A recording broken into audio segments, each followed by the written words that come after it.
Hello guys, வணக்கம் and welcome back to சிறப்பு media 2.0. இந்த வீடியோவில் நம்ம எதை பற்றி பார்க்க போகிறோம் அப்படின்னு பார்த்தீங்கன்னா, பிக் பாஸ் சீசன் 7ஓட 15வது வாரம், அதாவது கடைசி வாரத்துக்கான 2வது நாளுக்கான காலை நேர ஓட்டிங் முடிவுகளை தான் இந்த வீடியோவில் முழுசாக பார்க்க போகிறோம். ஸோ இந்த வீடியோக்கு போகிறதுக்கு முன்னாடி நம்மளோட சேனலை சப்ஸ்கிரைப் பண்ணாதவங்க சப்ஸ்கிரைப் பண்ணி வச்சுக்கோங்க. பக்கத்தில் ஒரு பெல் ஐக்கான் இருக்கும், அதையும் ப்ரெஸ் பண்ணி ஹாலில் போட்டுக்கோங்க. அப்போ தான் நாங்கள் அப்டேட் பண்ணுற ஒவ்வொரு விஷயங்களும் நோட்டிஃபிகேஷனாக வந்து சேரும். அதை தாண்டி இந்த வீடியோக்கு அட்லீஸ்ட் ஒரு 1000 லைக்கான எதிர்பார்க்குறோம். ஸோ லைக்கை போடுங்க, வீடியோ பாருங்கள். வாங்க இன்றைய வீடியோக்கு நம்ம வந்து போகலாம். இந்த வாரத்தில் ஒட்டுமொத்தமாகவே 6 பேர் தான் வந்து இருந்துட்டு இருக்காங்க. இந்த 6 பேரில் யார் எந்தெந்த பொசிஷனில் இருக்காங்க, யார் எவ்வளோ ஓட்டிங்ஸ் வாங்கியிருக்காங்க, யார் மேலேருந்து கீழே வந்திருக்காங்க, கீழேருந்து மேலே போயிருக்காங்க அப்படிங்கிறத பற்றிலாம் முழு டீட்டெயிலாகவும் விலாவரியாகவும் பார்க்க போகிறோம். ஸோ வாங்க, let's again in to the video. இப்போ நம்பர் 1 பொசிஷனில் யார் இருக்காங்க அப்படின்னு பார்த்தீங்கன்னா, the one and only person நம்மளுடைய அர்ச்சனா அவர்கள் தான் வந்து இருந்துகிட்ருக்காங்க. ஸோ இவங்களுடைய வாக்குகள்லாம் வந்து சொன்னாக்கா அப்படியே ஷாக் ஆகிற அளவுக்கு வந்து இருக்கும். ஆனாலும் நான் வந்து சொல்கிறேன், இவங்க வாங்கிய வாக்குகளினுடைய எண்ணிக்கை அப்படின்னு சொல்லி பார்க்கும்போது 65,226 ஓட்டுகளாகும்.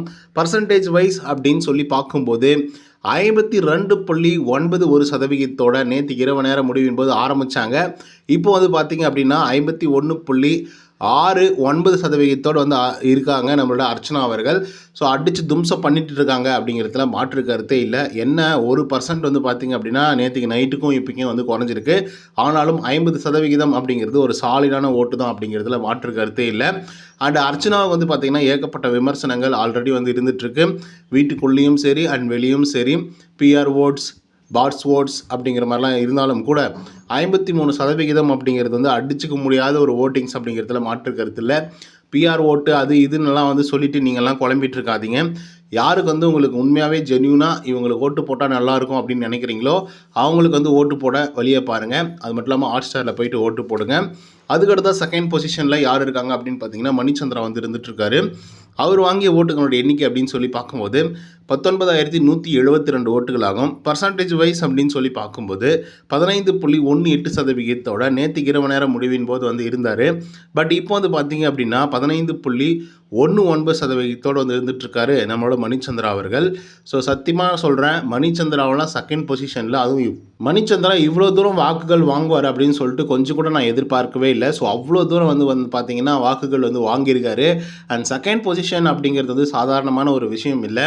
அண்ட் மற்றவங்கெல்லாம் வந்து பார்த்திங்கன்னா நிறைய கிறுக்குப்படியான வேலைகள்லாம் வந்து செஞ்சு பேட்டரியெல்லாம் வந்து பண்ணி சில விஷயங்கள்லாம் பண்ணி அதுக்கப்புறம் வந்து பார்த்திங்கன்னா மேலே வந்திருந்தாங்க. பட் இவர் வந்து பார்த்திங்கன்னா ஒரே ஒரு நேர்கோடு, அந்த நேர்கோட்டில் அப்படியே பயணம் பண்ணிகிட்டே வந்துட்டு இருந்தார்.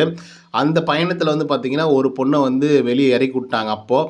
ஆனாலும் அவர் வந்து பார்த்திங்கன்னா நேராக வந்து பயணம் பண்ணிகிட்டே இருந்தார். ஸோ அதன் காரணமாகவே 2வது பொசிஷனில் வந்து இருந்துகிட்ருக்காரு. எந்த விதமான பெருசாக ஸ்ட்ராட்டர்ஜி லொட்டு லொசுக்குன்னெலாம் இல்லாமல் ஓகே அப்படின்ற மாதிரி இருந்தார்.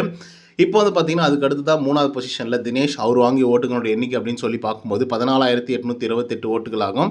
பர்சன்டேஜ் வைஸ் அப்படின்னு சொல்லி பார்க்கும்போது 11.29% நேற்றுக்கு இரவு நேரம் முடிவின் போது வந்து இருந்தார். பட் இப்போ வந்து பார்த்திங்க அப்படின்னா 11.75% வந்து இருந்துகிட்ருக்காரு நம்மளோட தினேஷ் அவர்கள்.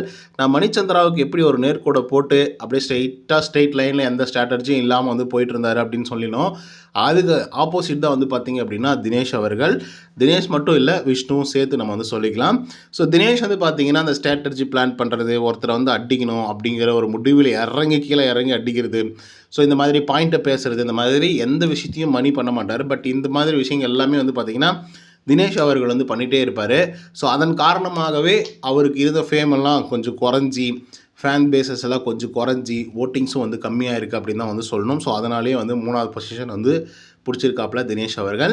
அதுக்கடுத்தா 4th பொசிஷனில் மாயா. அவங்க வாங்கிய ஓட்டுகளோட எண்ணிக்கை அப்படின்னு சொல்லி பார்க்கும்போது 13,526 ஓட்டுகளாகும். பர்சன்டேஜ் வைஸ் அப்படின்னு சொல்லி பார்க்கும்போது 10.58% நேற்றுக்கு இரவு நேரம் முடிவின் போது வந்து இருந்தாங்க. பட் இப்போ வந்து பார்த்திங்க அப்படின்னா 10.72% வந்து இருந்துகிட்ருக்காங்க நம்மளோட மாயா அவர்கள். ஸோ மாயா கிருஷ்ணன் இவங்க வந்து பார்த்திங்கன்னா அடித்து தும்சம் பண்ணிகிட்ருக்காங்கங்க சோசியல் மீடியாவெல்லாம். அர்ச்சனா மட்டும்தான் பிஆர் பாட்டு லொட்டு லொசுங்கள்லாம் சொல்லிட்டு இருக்கிற நம்ம ஆக்சுவலாக ஆப்பிரிக்காக்காரெல்லாம் வந்து ஓட்டு கேட்டுட்ருக்கான் மாயாவுக்கு. அதே மாதிரி வடக்கன்ஸ் எல்லாம் வந்து பார்த்திங்கன்னா ஓட்டு கேட்டுட்ருக்காங்க. அங்கேருந்தும் ஓட்டுக்கள் வந்து பதிவாகிட்டு இருக்கு. ஸோ அப்படியே பதிவானாலும் யார் வெற்றி பெறுவாங்க அப்படிங்கிறத பொறுத்திருந்து பார்ப்போம். சில பேருக்கு வந்து ஒரு மாதிரி கடுப்பாக கூட இருக்கும், எனக்கு மாயாவும் வேணாம்ப்பா அர்ச்சனாவும் வேணாம்ப்பா, இந்த சீசனில் யாரையுமே எனக்கு வந்து பிடிக்கலப்பா அப்படிங்கிற மாதிரி கண்ணோட்டத்தோடு இருக்கிறவங்களும் நிறைய பேர் இருக்காங்க. இவங்க 2 பேரை தாண்டி ஓகே மணிச்சந்திரா ஜெயிச்சா நல்லது அப்படின்னு நினைக்கிறவங்களும் இருந்துகிட்ருக்காங்க. ஸோ பொறுத்திருந்து பார்ப்போம் என்ன விஷயங்கள் நடக்குது அப்படின்னு சொல்லிட்டு. அதுக்கடுத்தா 5th பொசிஷனில் விஷ்ணு அவர்கள். அவர் வாங்கிய ஓட்டுகளுடைய எண்ணிக்கை அப்படின்னு சொல்லி பார்க்கும்போது 8906 ஓட்டுகளாகும். பர்சன்டேஜ் வைஸ் அப்படின்னு சொல்லி பார்க்கும்போது 6.62% நேற்று இரவு நேர முடிவின் போது வந்து இருந்தார். பட் இப்போ வந்து பார்த்திங்க அப்படின்னா 7.06% வந்து இருந்துகிட்ருக்காரு விஷ்ணு அவர்கள். ஸோ விஷ்ணுக்கு வந்து பார்த்திங்கன்னா ஓரளவுக்கு தனியாக ஒரு ஃபேன் பேசஸ் எல்லாம் வந்து இருக்குது. எதுக்காக அப்படின்னு பார்த்தீங்கன்னா, அந்த புலம்புறதுக்குன்னே ஒரு கூட்டம் வந்து இருக்கும்ல எப்பவுமே நம்மளோட கேங்கில் கூட. ஸோ அந்த மாதிரி ஒரு புலம்பல் கூட்டத்துக்காகவே நம்ம விஷ்ணு அவர்களுக்கு வந்து ஃபேன் பேசஸ் வந்து இருக்குது அப்படிங்கிறதுல மாற்று கருத்து இல்லை. அண்டு இவர் வந்து பார்த்திங்கன்னா இந்த டாப் 5 வருவேன் அப்படின்னு சொல்கிற ஒரு முடிவோடு இருந்தார். அதே மாதிரி டாப் 5 வந்து வந்துட்டார். அதில் எந்த விதமான மாற்று கருத்துமே இல்லை. அதே மாதிரி அது அவருடைய ஆசையும் கூட. அண்ட் கேம் அப்படின்னு சொல்லி வரும்போது அண்ணன், அப்பன், தாத்தன், பாட்டன் அப்படின்றதெல்லாம் வந்து பார்க்கவே மாட்டேன் அப்படின்னு சொல்லுவாங்க சில பேர். ஸோ அந்த மாதிரி தான் வந்து பார்த்திங்க அப்படின்னா அவருக்கு என்ன தேவையோ, அவரோட கேமுக்கு என்ன தேவையோ அதை எங்கெங்கே யூஸ் பண்ணிக்கணுமோ, எந்தெந்த இடத்துல வந்து ரிவீல் பண்ணுமோ அந்தந்த இடத்துல வந்து பார்த்திங்கன்னா நிறைய விஷயங்களை பண்ணியிருக்காரு. ஸோ அதன் காரணமாகவே அவர் வந்து பார்த்திங்கன்னா இந்த பொசிஷனில் இருக்கார் அப்படின்னு வந்து சொல்லலாம். அதுக்கடுத்த 6th பொசிஷனில் விஜய் வர்மா. அவர் வாங்கிய ஓட்டுகளோட எண்ணிக்கை அப்படின்னு சொல்லி பார்க்கும்போது 4537 ஓட்டுகள் ஆகும். பர்சன்டேஜ் வைஸ் அப்படின்னு சொல்லி பார்க்கும்போது 3.47% நேற்று இரவு நேர முடிவின் போது வந்து இருந்தாங்க. பட் இப்போது பார்த்திங்கன்னா 3.59% வந்து இருந்துகிட்ருக்காங்க விஜய் வர்மா அவர்கள். ஸோ விஜய் வர்மாவை ஏன் உள்ளே வைத்தார்கள் என்று தெரியவே இல்லை. நான் நேயஸ்தன், நான் நல்லவன், என்னை போல் இந்த உலகத்தில் யாருமே உத்தமனே கிடையாது அப்படிங்கிற ஒரு ஃபேக்கான மூஞ்சியை வந்து பார்த்திங்கன்னா காமிச்சிட்ருக்காரு. ஆக்சுவலாக அர்ச்சனா அவர்களெல்லாம் வந்து பார்த்திங்கன்னா கிழிச்சு தொங்க விட்டுட்ருக்காரு விஜய் வர்மா. நேத்திக்கெல்லாம் பார்த்துருந்தீங்கன்னா நல்லா தெரிஞ்சிருக்கும். அதே மாதிரி தினேஷ் ப்ரோ வந்து அவர் உண்மையாகவே பின்னாடி பேசுகிறாரு. பேட்ரையில் வந்து வச்சுருக்காரு. அதுக்கப்புறம் அந்த பேகேஜஸ் எல்லாம் வச்சுருக்காரு அப்படிங்கிற மாதிரி விஜய் வர்மா பேசிகிட்டு இருந்தார். ஆக்சுவலாக இவங்க இறங்கி அடிச்சிருக்கலாம். நீ ஒரு லூசுரா, நீ ஒரு முட்டா பையன், நீ வந்து ஒரு ஃபேக் ஃபேஸு, நீ ஆரம்பிக்கும் போது எப்படி இருந்தியோ அப்படி வந்து இப்போ இல்லை, நீ வந்து ஃபேக்காக வந்து மக்களுக்கு வந்து நான் இப்படி தான் அப்படின்னு சொல்லி காட்டுற, நீ ஒன்றும் சேஞ்சஸ் எல்லாம் நடத்தலை, ஏன்னா கரெக்டான எந்தெந்த நேரத்தில் எது பேசணும் அப்படின்றதெல்லாம் தெரிஞ்சு வச்சுருக்கேன், என்ன முன்ன கை கால் கொஞ்சம் பேசிச்சு, இப்போ வாய் மட்டும் பேசுது அப்படின்னு சொல்லிட்டு இவங்க 2 பேரும் சேர்ந்து விஜய் வர்மாவை செஞ்சுருந்தாங்கன்னு வச்சுக்கோங்களேன், அது கரெக்டாக இருந்திருக்கும். ஆனால் இவங்களே செஞ்சுக்கிறாங்க. அர்ச்சனா வந்து தினேஷையும், தினேஷ் வந்து அர்ச்சனையாகவும் செய்கிறாங்க. ஏன்னா இவங்க 2 பேருக்குள்ளே தான் போட்டி அப்படிங்கிற ஒரு மனநிலை வந்து பார்த்திங்கன்னா தினேஷ்க்கு வந்து இருக்குது. இதை எப்படி சொல்கிறா அப்படின்னு பார்த்தீங்கன்னா, தினேஷ் வந்து கமல் சாரோட எபிசோடுக்கு அப்புறமா, சண்டே எபிசோடுக்கு அப்புறமா நைட் உட்காந்து பேசிகிட்டு இருக்கும்போது விஷ்ணு கிட்ட சொல்கிறாரு, மாயா என்னென்ன பண்ணாங்கன்றது மக்கள் நான் மறந்துடுவாங்களா, இன்றைக்கி வேணால் நீ ஓட்டுக்காக நான் எல்லாரை விட சிறந்த பிளேயர் அப்படின்னு கூட நீங்கள் சொல்லிக்கலாம், ஆனாலும் மக்கள் வந்து முடிவு எடுக்கணும். நீங்கள் என்ன பண்ணீங்க, யாரை வந்து கழுத்தறுத்தீங்க, யாரை நம்ப வச்சு கழுத்தறுத்தீங்க, யாருக்கு நேருக்கு நேராக நின்று சண்டை போட்டு கழுத்தறுத்தீங்க அப்படிங்கிறதெல்லாம் பார்த்துட்டு இருப்பாங்க. இன்றைக்கி எல்லா பிளேயர்ஸும் நீங்கள் ஒரு பெஸ்ட் பிளேயர் அப்படின்னு சொல்கிறதுனால நீங்கள் ஒரு பெஸ்ட் பிளேயராக ஆகிட முடியாது. அதே மாதிரி நீங்கள் வந்து எல்லா பிளேயரை விட நான் பெஸ்ட் அப்படின்னு சொன்னாலையும் நீங்கள் ஒரு பெஸ்ட் பிளேயராக ஆகிட முடியாது. ஸோ அதனால் மக்கள் தான் வந்து பார்த்திங்க அப்படின்னா இதை டிசைட் பண்ணுவாங்க அப்படின்னு சொல்லிட்டு தினேஷ் அவர்கள் சொல்லியிருந்தாப்புல. அந்த ஒரு விஷயம் வந்து பார்த்திங்கன்னா கரெக்டு தான். அதை தாண்டி மக்கள் தானே முடிவு எடுக்கணும். பிஆர்ஓ இல்லை வந்து பாட்டிங் ஓட்ஸோ, ஸோ இது வந்து முடிவு பண்ண போகிறதில்ல.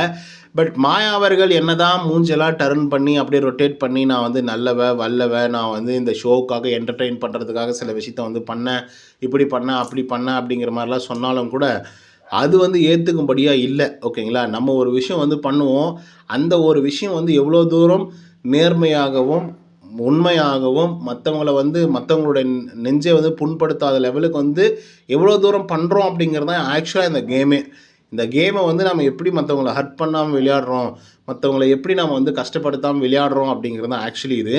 ஸோ அதில் தான் வந்து பார்த்திங்கன்னா உங்களோட நேர்மை பிடிக்கும் மக்களுக்கு, அதில் தான் உங்களுடைய அந்த மனிதாபிமானம் வந்து பிடிக்கும், அதில் தான் உங்களுடைய தனிமை பிடிக்கும், அதில் தான் உங்களுடைய ஃபைட் பிடிக்கும்.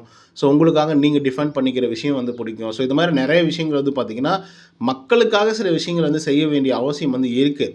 ஸோ அதை விட்டு நான் என்டர்டெயின் பண்ணிட்டேன், எல்லாருமே என்டர்டெய்னிங் ஃபேக்டர்லேயே வந்து பார்க்க மாட்டாங்க பிக் பாஸ். நான்லாம் பிக் பாஸ் பார்க்கணுன்னா பயங்கர ஃபைட்டிங் போகணும், அது வந்து பார்க்க வந்து பயங்கர இன்ட்ரெஸ்டிங்காக இருக்கணும், ஃபைட்டிங்காக இருக்கும்.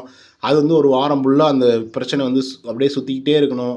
இவன் என்ன சொல்கிறான், அவன் என்ன சொல்கிறான், அது வந்து ஒரு காசப்பாகவும் அதுவும் நல்லா வந்து இருக்கும். அதே மாதிரி எல்லாரும் நினைக்க மாட்டாங்க. என்டர்டெய்னிங்னா எல்லாரும் ஜாலியாக டான்ஸ் ஆடுறது, பாட்டு பாடுறது, நடக்கிறது, ஓடுறது, ஓடியாடுறது, காமெடி அப்படின்னா எல்லாரும் ஆதித்யா சேனலில் பார்த்துட்டு போயிட்டே இருப்பாங்க. அவ்வளோதான் என்டர்டெயின்மெண்ட். இதை விட என்டர்டெயின்மெண்ட் என்ன வேணும்?